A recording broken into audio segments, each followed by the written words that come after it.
Let me bring it back to domestic politics and the nuclear debate. And there have been reports around today that inside the coalition there's argument about where the nuclear power stations might be sited in this country. Apparently some MPs saying they don't want them in their backyard, which is a little awkward for the coalition when it comes to their behind-the-scenes negotiation. Here's the Nationals leader today on this topic.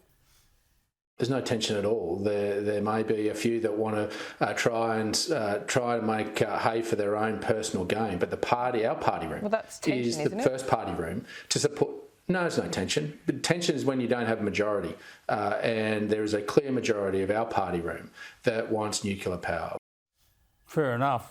There's no tension, but there are some who are trying to make hay or make gain for themselves. Sounds like there's tension, Caro.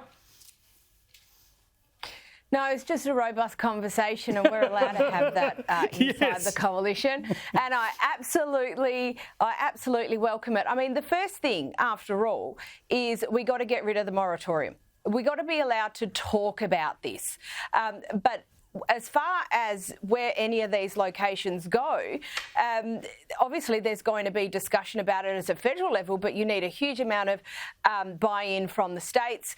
You know, but there'll be jobs attached to this. There'll be energy security attached to this. And maybe after, you know, a couple of summers where you can't turn the aircon on, people might think differently about replacing, you know, an old coal-fired power station with a nuclear power station, which, you know, or whatever it is and however they go about doing it, to ensure that people can afford to pay their electricity bills and they can turn it on when they absolutely need it. Yeah, look, I think it's a debate they really shouldn't be having. It's kind of obvious where these things should go if we get to have them. You're right. You've got to talk about getting rid of the prohibition first and work out the rest of it later. But we'll see how that debate plays out.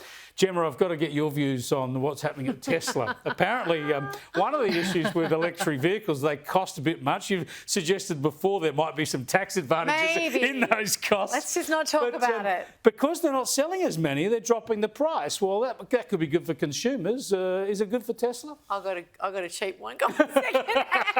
Yeah, how you going selling a second-hand Tesla? Does anyone want one? Market slow, Christopher. Market slow.